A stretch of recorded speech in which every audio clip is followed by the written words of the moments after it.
Good day, good morning, good afternoon, good evening. For whatever time you're watching this, welcome to Nation Watch. My name is Eden Corbin, and this show is powered by the People's National Congress Reform. The day is October 26, 2025, and we have a very special guest with us today. I was informed a few moments ago that he will be celebrating a birthday shortly, and the guest we have is no other than Mr. Hamilton Green. Now, most of you, like myself, would know this young man, and I say young man, and I see he's blushing there. And we're happy to have him today to be able to discuss. For those of you who do not know or are not familiar with Mr. Green, he has served in all of the highest positions within the government and within the People's National Congress Reform, not limited to, but included the Prime Minister, the Mayor of Georgetown. He was the General Secretary of the party, and he has been a student of life and a very great politician, if I do say so myself. So good day, Mr. Green, and welcome. I'm glad that we're finally able to sit down and have this conversation. How are you doing today, sir? My pleasure, and always good to share experiences with this young generation who need to know our history so that they can have the bunks Correct. to make Guyana a better place. And I like how you spoke about the history, and that carries us into the first point. You noted, and you would have directed me to a piece that you've written recently in the news, and I would just want to ask you if you could just briefly reflect on the most transformative infrastructural project during your tenure within the government. But first, to answer the question, we need to put the 70s and the post-independence period, post-Republicans' position in the context of the world as it was. This is important for our people, young and old, to appreciate the magnificence, the courage, and the visionary competence of Corbin Burnham. When we got independence, and decades after that, we were in the midst of the Cold War. I don't think many of us recognize the intensity of the Cold War and what it meant to small countries all over the world. It is a struggle ideological, as well as dealing with territorial snatching that existed.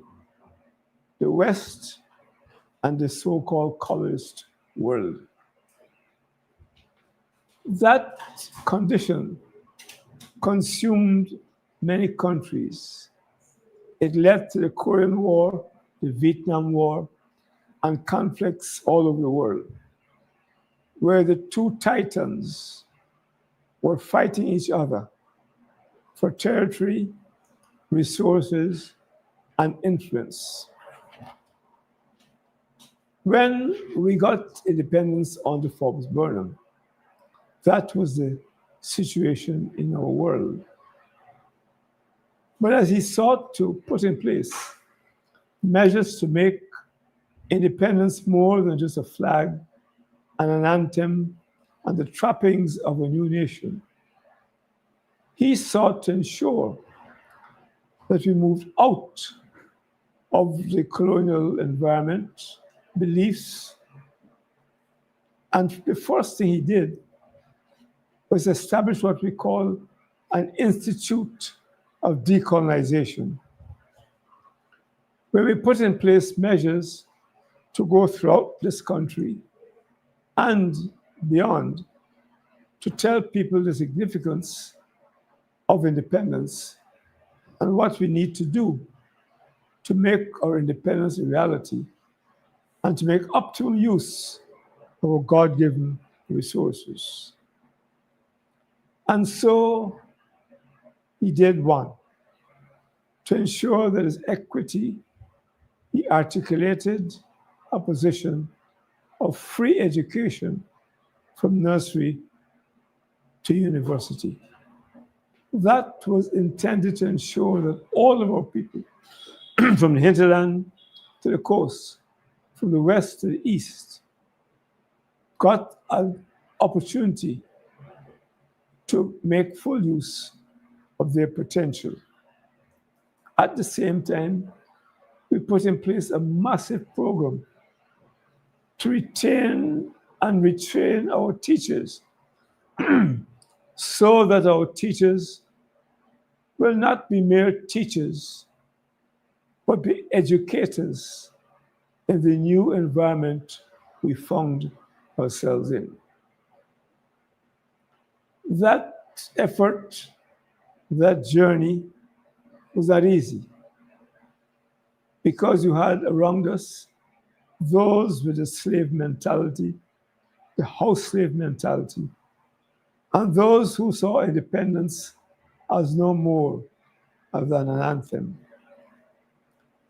To compound our difficulty, there was, as the symptoms loomed, when Burnham articulated to feed, clothe, and house the nation, there was the oil crisis, triggered by a conflict between the West and the oil-producing nations.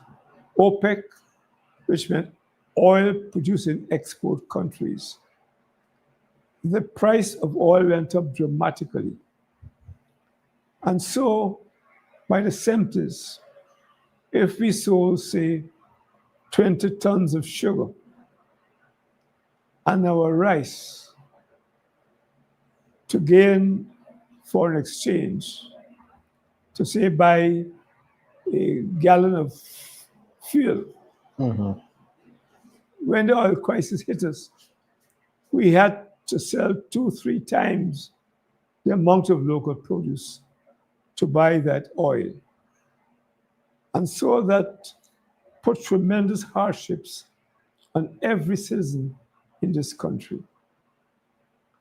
Because Burnham was determined to make our independence a reality.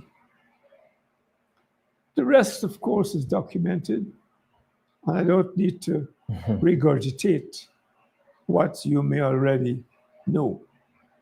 But those two factors made life in this country difficult.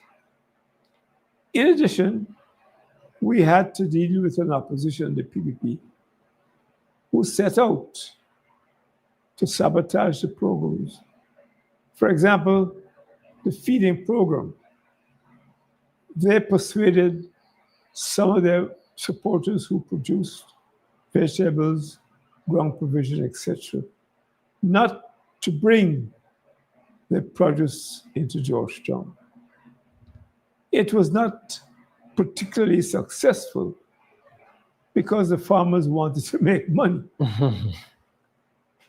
To deal with that evil situation, Burnham on horseback rode throughout the urban centers, distributing seedlings, materials, and encouraging people to plant on their parapets, and Sophia in particular. What we see now as a massive housing project was intended to be an agricultural adventure. But because of the pressure of housing, you have the condition which exists today. I can pause and allow you to ask questions based on what I've said and what you may want to learn about that difficult period in our history. No, you would have mentioned the history of where we came from. And we're living in a different society now, rightfully so. Now, the question I would have for you is that do you think that the politics of your time in the 1970s, 1980s, and the politics of today, do you think that there has been a major shift? Or was there a major shift in politics from then to now? Well, the answer is yes. Because today you have a group of politicians, because you said politics, who either don't understand or appreciate the meaning of independence in a very complex world.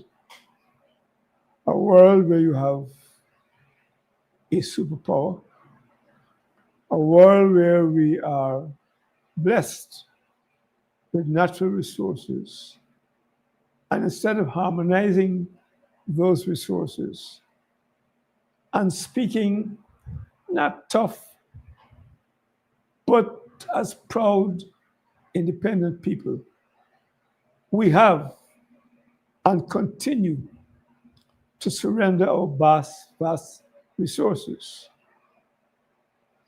To answer your question, therefore, the politics have changed because you have a cadre of political leaders today who have taken the easy route, which is surrender.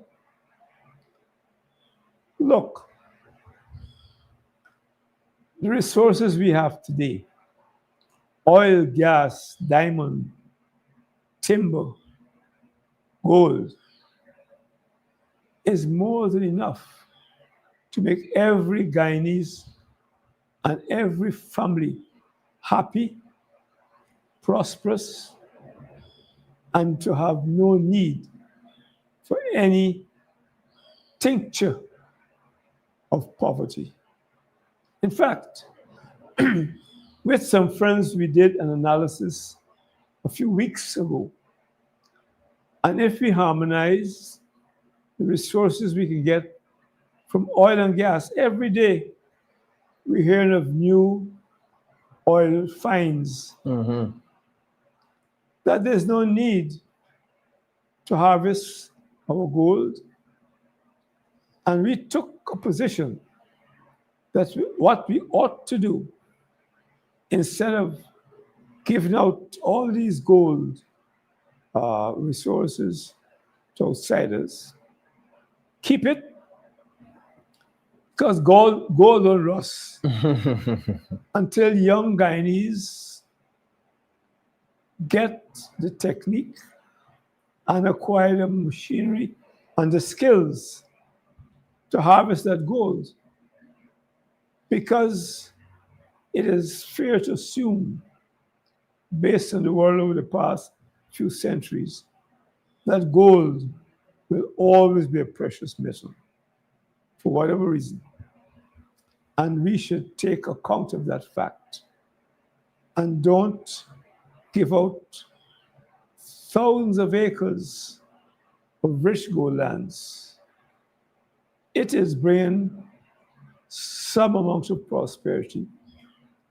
But I think as political leaders, we need to make optimal use of our vast natural resources. And what we have today, to repeat myself, should make Guyana the greatest country in the world. We're less than 1 million people, and the resources we have can feed, clothe, house, and make jolly a population 10, 20 times ours, and bring home all those Guyanese who fled the country for one reason or not, to enjoy the bounty, the grace that the Creator gave this country. If you look at the figures, there's no other country in the world with the massive resources we have per capita. None. The oil-rich countries still have to buy food. We can produce our own food, clothing, we can house ourselves with the less than 1 million souls that inhabit our 83,000 square miles. Now, if I may, referencing the first things that you mentioned in relation to a more hands-on approach to development and leadership that we saw by Comrade Leader Forbes Burnham. And in today's society, we see a transactional type of politics where everything is quid pro quo. You understand? You do something, you're connected to the right people, or you're aligned with the right individuals, and you can see a growth or almost instantaneous development, which then seeks to, which I think fits squarely within the instant type of gratification or the culture of that we see within Guyana. Would you say that the politics have shifted from the ideology, which is the belief in a system, or the belief in values and ideas that can now grow and develop Guyana, to a transactional politics whereby you have to be getting something? There's no longer, as you mentioned, we have all of these resources available to us. We are the only country that could be able to take care of itself. When you look at the economic statistics, we have all that we need to be able to survive. Yet we see the government continuing to borrow money from the IMF and all of these foreign entities, increasing our interest rates and these things within the financial sector for short-term gain, while in the long term, we still have things like poverty that is still very much a prevalent issue in Guyana. So my question is, would you agree that there has been a shift from an ideological politics in Guyana to a transactional politics? And could you comment on that briefly? There has been a shift. I believe an unfortunate one. When we began our journey after independence, after slavery, which we can talk about a little later, because that has been a serious issue in this country where people don't understand the enormity of damage done as a result of centuries of slavery, where the slaves were not allowed to understand who they were. And among the 6 people, the slaves were the worst treated and did not have an opportunity to grow. In other words, our roots were completely severed. When our ancestors were captured in West Africa, put on the boats heading for America and the Caribbean. They were not even allowed to bring with them their cultural symbols. The drums were thrown overboard. So we came here disconnected from our past. And unless you know where you came from, you really have difficulty striding ahead to the future. But to deal with the question you posed, the answer is yes. When we began our journey after independence, we adopted the philosophy of what I call deferred gratification. That is, not to try to, as we say, fill your belly one time. That meant sacrifices. And I can give you some examples which may seem difficult to this generation. When we embarked on the feeding program, a critical factor was to wean our people away from the things we had imported and which we didn't import during the Second World War. And that's the irony.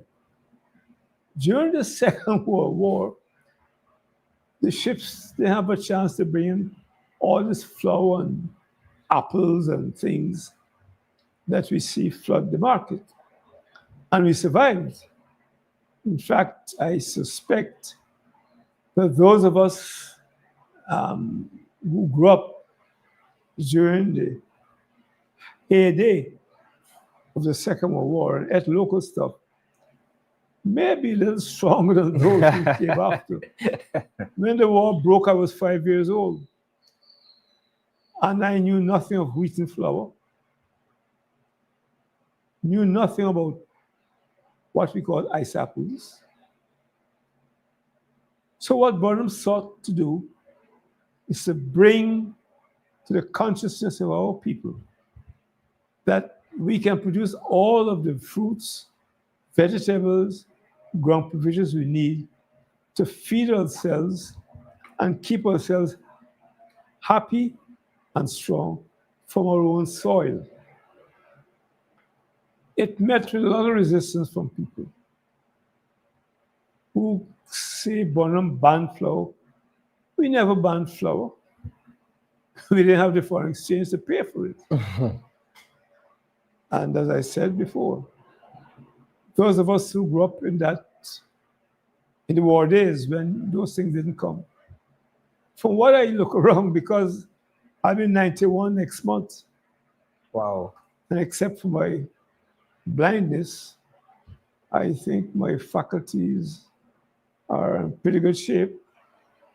And a lot of my friends are still physically fit and mentally alert. And sometimes we see people who grew up on these imported things which certain people have brought back in, not as strong, as resilient as we were. But to come to the point and to answer your question, my hope, my dream, that we can reinsert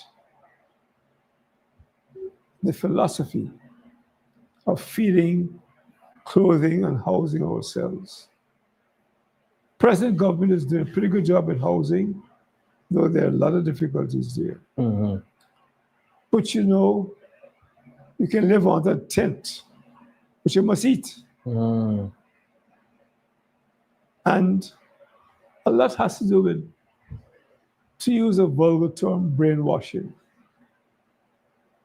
Too many of our, not our, your generation, have been persuaded that they must have these imported things. Mm. I'll share with you an experience that I've shared with many a time. The children who grew up with me didn't have any imported stuff coming in this house. That was unthinkable. And so they grew up on mangoes, local fruits, sapodillas. And I took them to US, where a relative had died, for them to meet the relatives. And a cousin brought a tray of apples and all the imported fruits, saying to them, "We know you don't get these at home." The little girl, who is now a scientist overseas, bit the apple first because the relative was making a fuss over apples. I know what? She asked if they didn't have any sapodillas or any guavas. And that was a powerful lesson to me because they didn't have the option of knowing what is right and wrong, what is nice and what's not nice. But when they brought these imported fruits, they were able to, their own palate told them local fruits were better. And I've told that story umpteen times to answer your question indirectly. And the task ahead of us is to encourage our farmers to use the land that they have to produce more quality local things and not to be consumed by the foreign exchange we're really not getting from this oil and gold. Let me again address your question indirectly. I'm not an economist. I'm a dunce when it comes to economics. But I don't understand that all this gold, oil that we are harvesting, gold is sold on the foreign markets for pounds, US dollars, and other currency. I don't understand that with all of these resources being harvested, our exchange rate still remains at, well, the other was 210, 220. I don't understand it. For me, it's a mystery and suggests that something is wrong.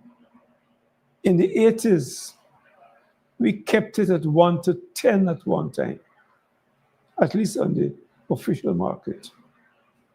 And this, to me, is indicative that something is wrong in the way our present group of politicians are managing the affairs of this country and losing an opportunity to make optimal use of the resources the Creator has given us. Yeah. And to pick up on the point you made, you were talking earlier about the fact that you like the story that you referenced, whereby you were talking about the young girl choosing to not take the foreign goods but to utilize the local items or local fruits that she's grown accustomed to. So the question I'm posing to you now is, what do you think needs to change, or where do you think the change needs to happen to remove us from this transactional instant gratification to a more developmental or long-term development of Guyana, so that we could cure some of the things that you mentioned, the foreign currency, the foreign exchange rate, the dependency on exports, and the dependency on importation as opposed to massive exportation of our products and a demand. What do you think needs to change in the culture of Guyana to remove us from this transactional viewpoint to a more developmental ideology? To give you a generic answer, we need to retool completely our educational system. And that education must go beyond the 3 hours reading, writing, and arithmetic. It has to get to the communities. And we discussed this at a lecture by the professor from Jamaica on Thursday night at the African Museum. We need to begin this conversation. That's what I said in my letter. In the churches, in the mosques, in the mandirs. We have to begin the conversation within the communities among the young people. Because through no fault of theirs, they're lost. They're lost in the cloud and glamour of the immediate gratification. Mm-hmm. It will not be an easy task.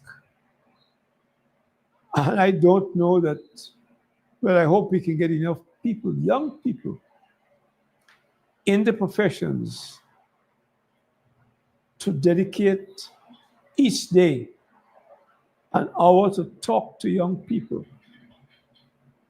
to tell them about the glories of their ancestors,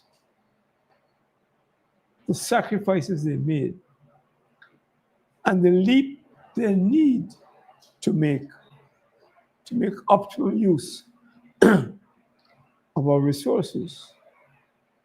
It is possible, and I hope that we have the strength, the will to begin the process.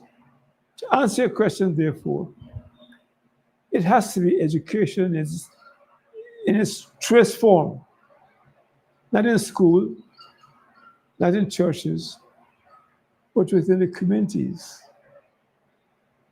To get our young people, and we deal with some of them every day, to understand the importance of education, the importance of study and learning all about their history, the history of all the races.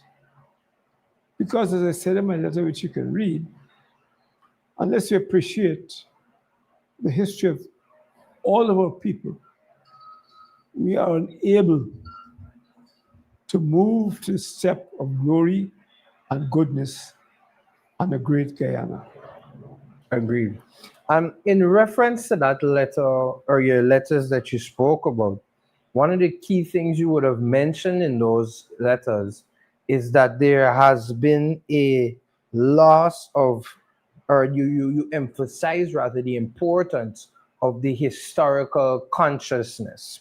So I would like to ask you now, how do you see the situation more specifically to the Afro-Guyanese and the lack of an understanding or an appreciation of their history, as you referred to earlier? How do you see that linked or connected to the current politics and development of Guyana? To answer your question, let me compliment the Europeans, slave masters. They did an excellent job during slavery. It talks about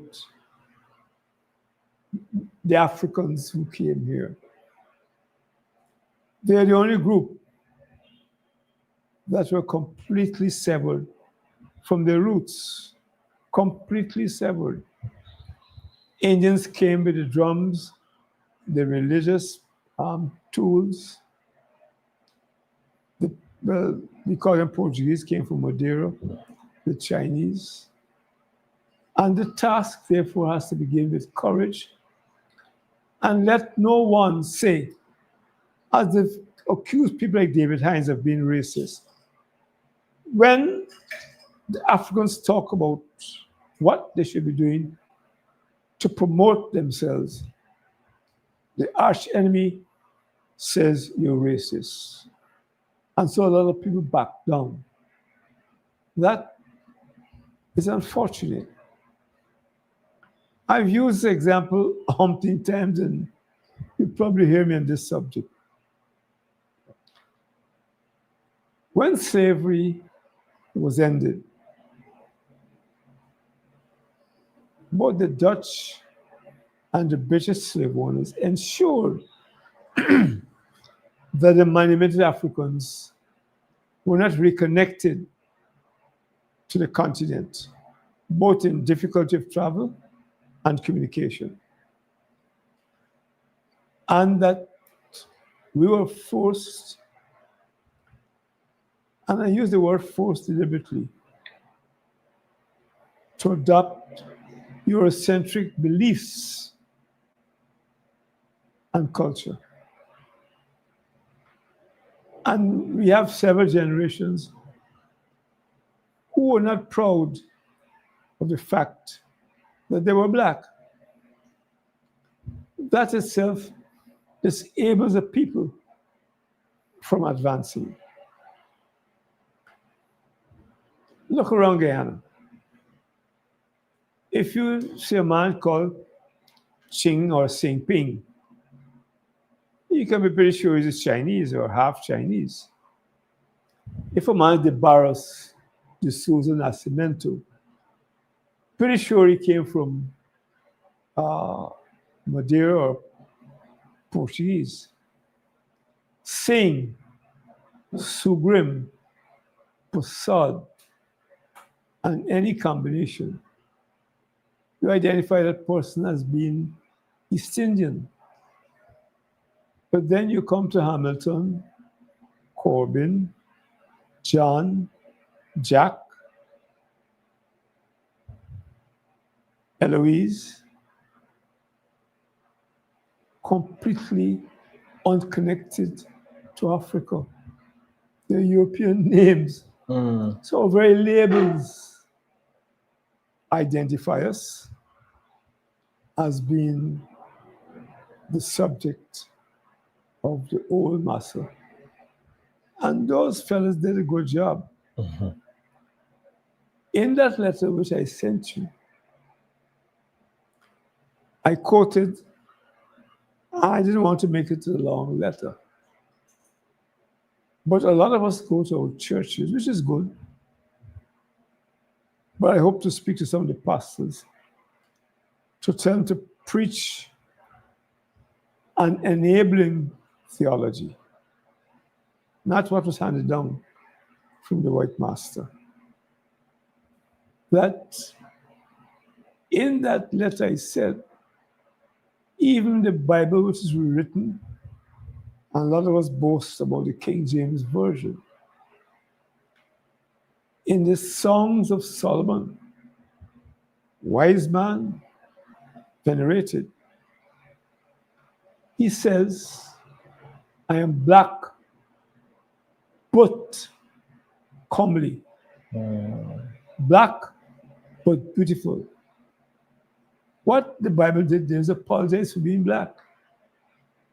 He said black and comely, black but, a significant word. And as we read that every day, that goes into this brain here, that somehow our place is not at the top. The issue, therefore, is a challenge to every Guyanese, whether it be Afro, Indo, or Chino, to speak to our history. Unless you did that, we couldn't achieve the utopia of being one people and being one nation with a single destiny. And I hope that people like yourself, your generation,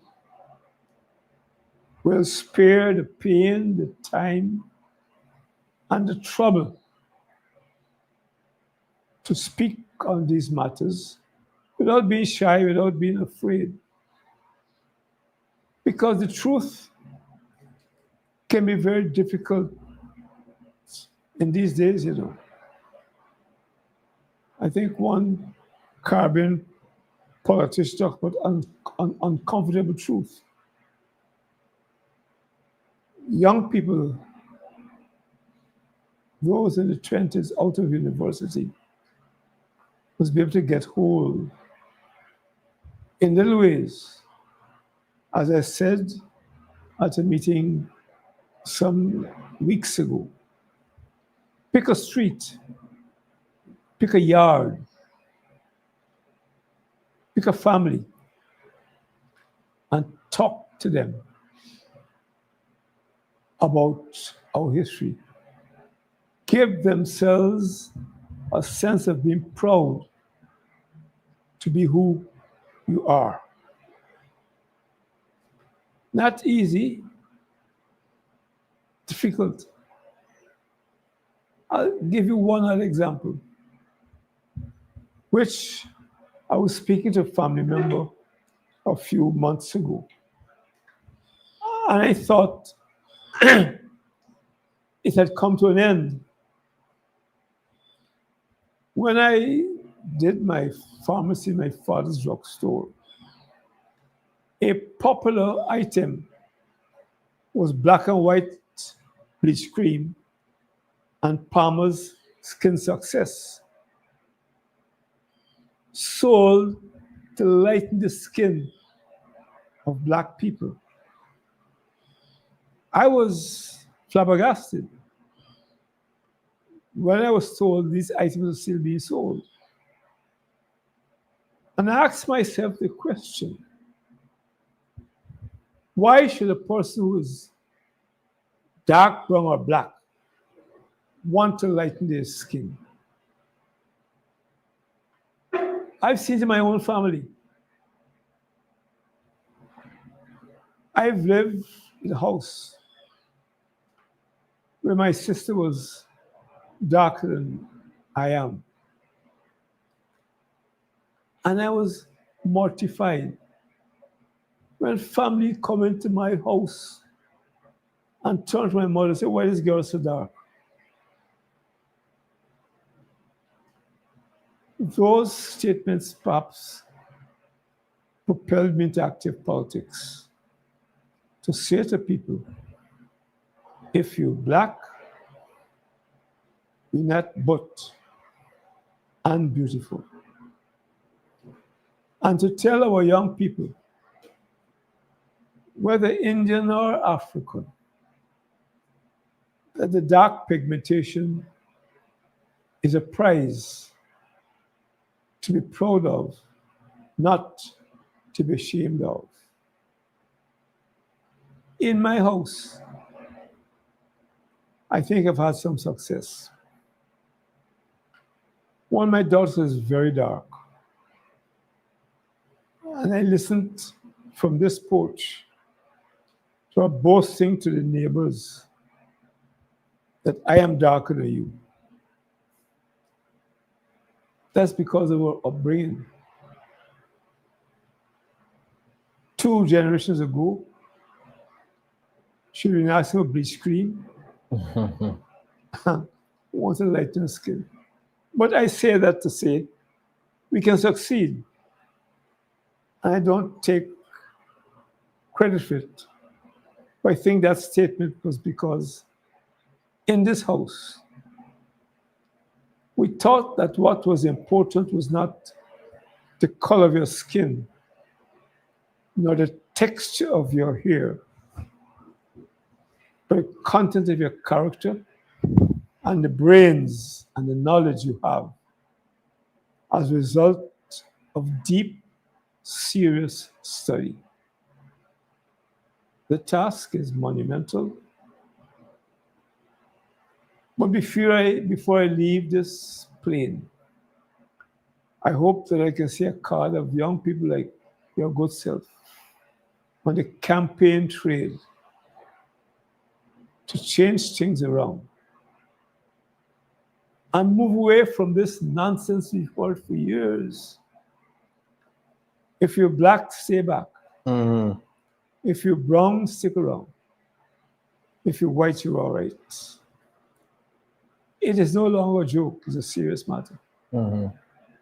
And the Afro Guyanese must read of their history and not be ashamed of where they came from, because many of their ancestors jumped overboard when they realized they were being enslaved. And their bones, those who never reached the shore here, their bones are rattling at the bottom of the Atlantic, begging us to deal with that tragedy of slavery and move to higher level by study, because the technological age, we cannot compete Correct. unless we study. By study, having a sense of morality and knowing that we equal to those who are still exploiting us. Thank you, Mr. Graham. Now, you noted that the history has been dismissed, or it is being dismissed. And we see in today's society, or even recently, we see a new bridge What? a new bridge that has been built, right? Doing away with the Demerara Harbor Bridge.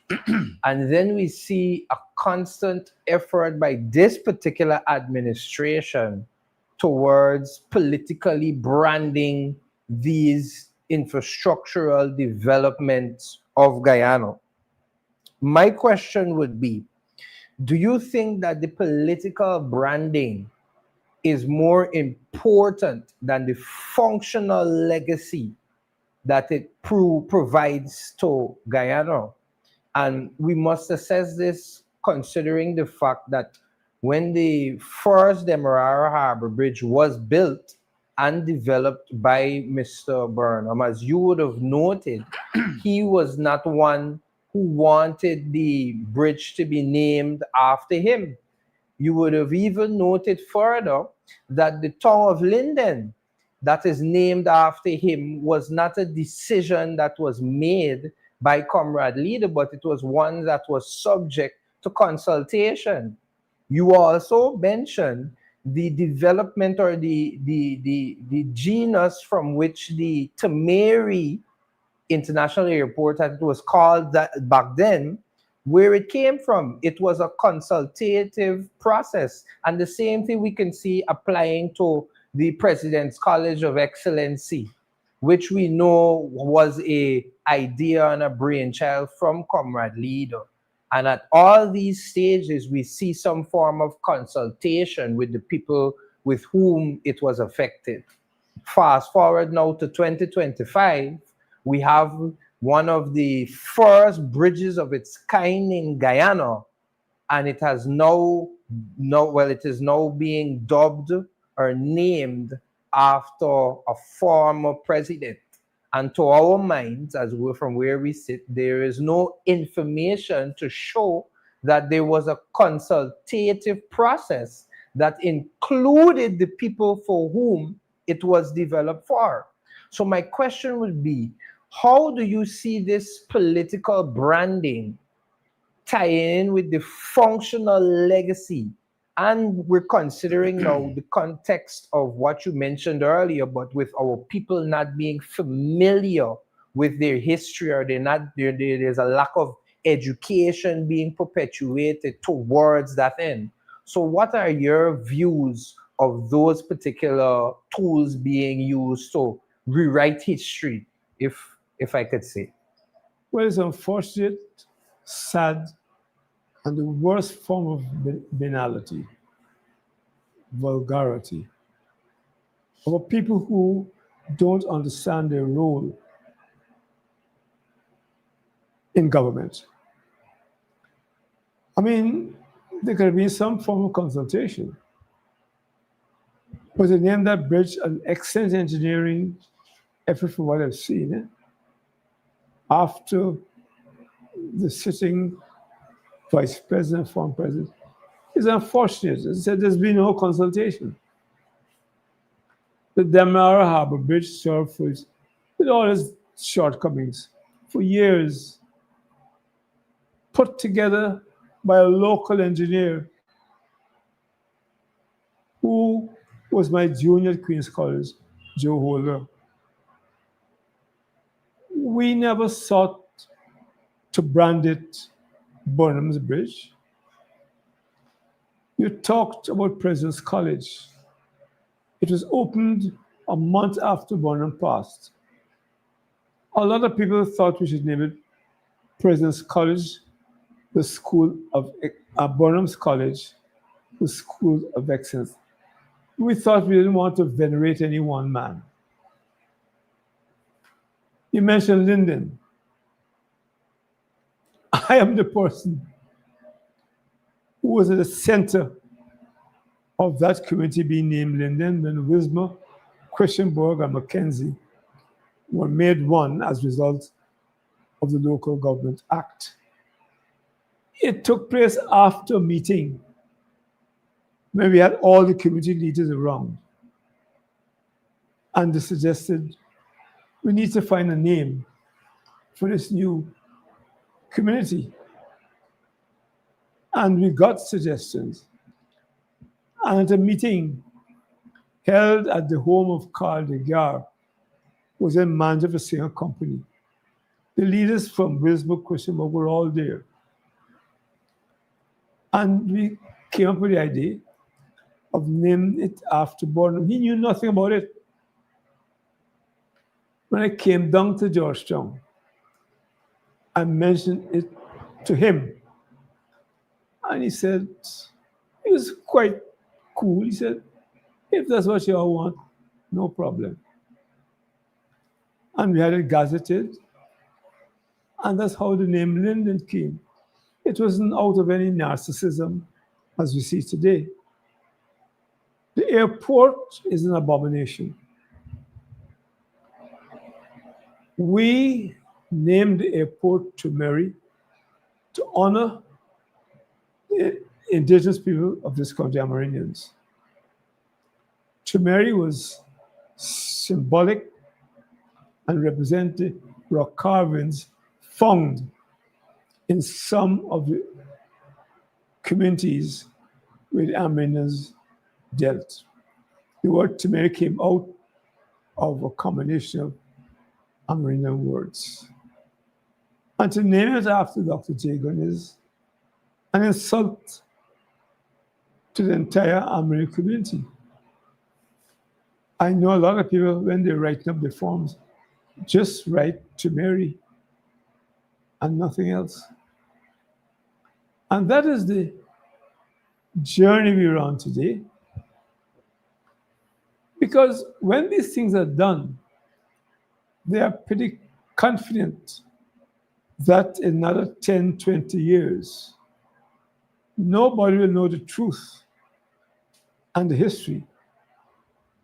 But they say this bridge is, whatever name it is, I won't even call the name.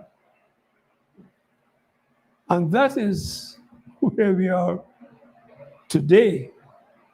And we've got to fight against it, talk about it, educate our young people that when they cross the bridge, say we're going over the Demerara Bridge from the East Bank to the West Bank, and nothing else. It should not be described any other way.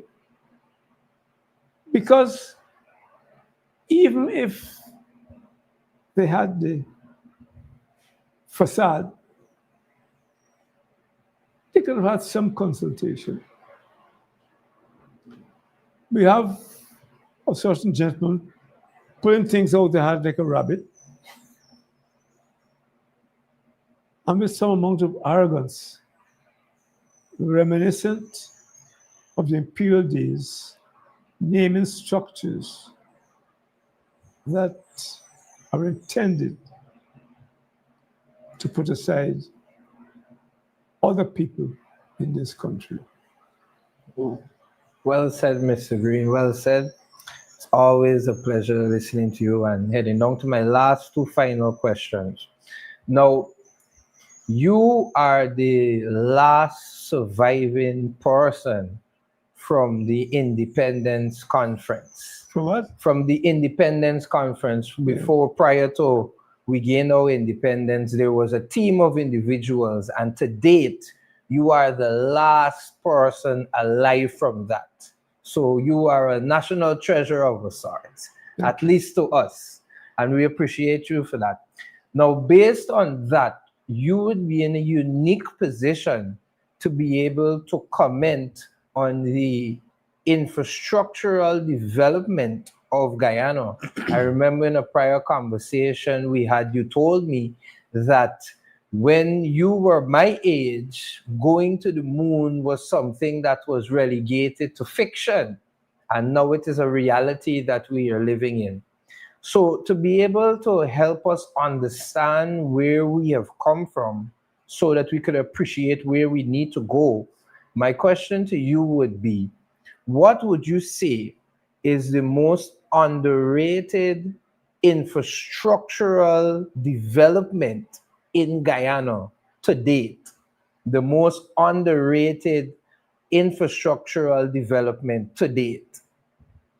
Well, you use the term infrastructure, but the most important development that I see is where Burnham sought to give ordinary people an opportunity to get a professional education. What does that infrastructure, to answer your question, is the Linden Suzek Road at Independence, the road from Georgetown to Preca was a hazard.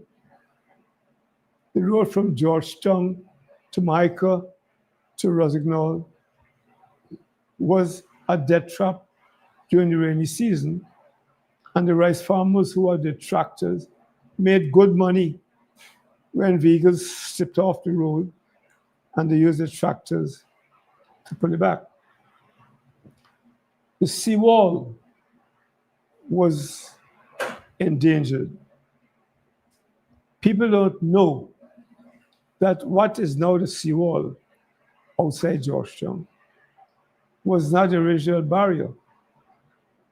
The seawall was a few miles out, but the sea kept eroding. And when we got independence, it was clear that if we didn't have the seawall properly constructed, as it is now, where we are today would not have been, because the sea was aggressive. So the major infrastructure works were the roads, East Coast, roads to Quarantine, and the other development, the MMA scheme, was fashioned on the Burnham, which brought together the Maikoni, Mahaikan, and Barry rivers to harmonize the flow, which you see when you travel along the East Bank. Now, so that we release all those lands for agricultural purposes. There were swamps, quagmire during the rainfall. And those are some of the major infrastructural developments. The buildings were routine things. I don't like to talk about that. Thank you, Mr. Green. And in closing, a lot of our comrades may be wavered or they may feel not as motivated considering or coming off of the heels of the 2025 regional and general election.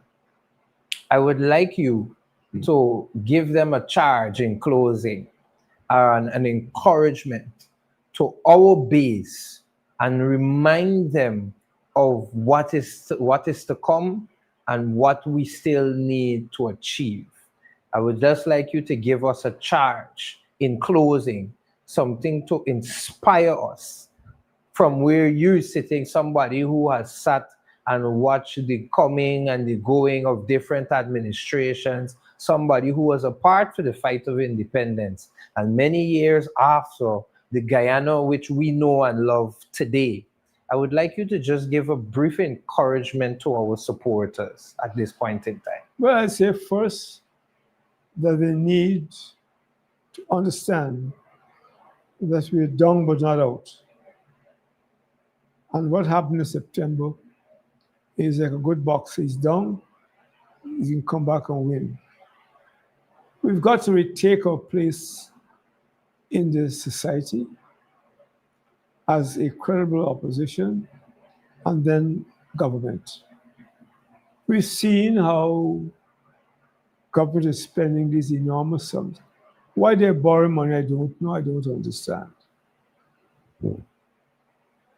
The challenge we face today, particularly among our supporters, is that they have been given little things that they did not have before. I don't think there's any real unemployment in the country today. But what employment is available to the base of the People's National Congress? The lower level. And we need to recognize, we have to explain to our base that yes, they were getting $10 20 years ago.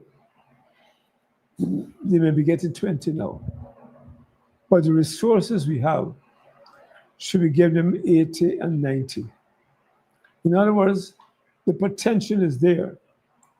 But we've got to bring it out by having a party in office that's prepared to face the Goliath and to extract maximum benefit for our people and to retake this country from the clutches of those who are greedy and those who are practicing the old technique of master, you know. You get a few people here, give them ministry there, give them a job here, and they hold that up as what they're doing for the other people. We don't need tokens. If you look at this government, there's one group who control the country. You know? Mm-hmm. I mean, I like the Prime Minister. But he knows, and we know, he don't call the shots. The various ministers who have been brought in. You have the turncoat who is in Venezuela as our ambassador. What influence he has on anybody. And you need to work for a party that will ensure an equitable distribution of real authority, making decisions in the interest of making a small man a real man. That's what we said years ago. And you talk about independence. When we got independence, we knew it was a ding-dong struggle. In fact, not to digress, when we arrived in London for the Independence Conference, I think it was the day after, about the 10th of November, 1965. Ian Smith had just declared UDI, that's Unilateral Declaration of Independence, in Rhodesia, because he refused to accept a proposal that Black Africans would be able to vote and therefore outnumber the white Africans. And he declared UDI, in November of 1965. I remember very clearly. And when we arrived in London, Burnham talked to the colonial secretary and said, when are you going to send troops to put down that rebellion? He said, oh, Mr. Burnham, you're a naughty chap. Because in 1953, we did nothing wrong, but to send troops to put the Burnham Jagan government out of office because of the ideological struggle, which really erupted when Sir Winston Churchill made his famous speech, and he talked about a widening, an iron curtain descending over the Balkans. He made a speech at Fulton, Missouri in 1946 when the new president of the United States, Harry S. Truman, chaired the meeting.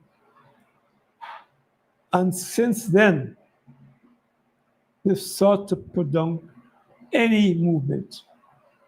They sought to give real power to the people. This government is no different from the imperial government. We've got to fight against it, but let people understand that it's a task of putting in your head what is happening and to know our history, to know our place in history. Because if you don't know your place in history, you'll be displaced, disfigured, and as Dr. Jagan said, be at the bottom of the ladder. I repeat what I said earlier. I'm prepared to work with you young fellows in that noble task to develop a consciousness among our young people who have been disconnected from reality. Yeah. One of the things I would like you young people to discuss, if you're serious about politics, is these cell phones. I've seen in this and other communities, young people absorb these cell phones literally day and night, ignoring the studies. This is a mumbo jumbo nonsense on these cell phones. Created to disfigure the minds of our young people in the third world. But you young fellows have a massive task, and your mind is prepared to help in any way possible so that the next generation inherit a land that is free, a land that is great, and a land that has plenty for all of us. Thank you so much, Mr. Green. It was really an insightful and enlightening conversation. And we do hope to have you on the program once more before the year ends. I would like to wish you a happy birthday in advance. I will take time to wish you a happy birthday on the day, but I would like to take time in front of all to wish you a happy birthday in advance. That will be the big 9-2. And we pray that you will continue to add one and one and one until the time comes when you have no more to add. I want to thank my wife for keeping me fit. She's not practicing her medical skills externally, but she's doing a good job in keeping your man fit and fiddle. And the major birthday this year is not mine, it's her birthday. Okay. On the 24th of November. Well, wow, we have a whole month of celebration then. And the Awesome. 10th is our wedding anniversary. Wow, wow, wow. So we definitely need to come back in November and pay you guys a visit. We definitely will. Well, speak to El Jefe. Ah, we will. Well, thank you so much, Mr. Hamilton. Ladies My and pleasure. gentlemen, this has been a special Nation Watch just for your thought and your consideration. I sure and I hope that you will share the knowledge widely that we have received from Mr. Green and that we will continue focusing on educating ourselves, reconnecting back to our roots, and being able to chart a proper way forward. Ladies and gentlemen, my name is Eden Corbin, and you have been on Nation Watch. Thank you.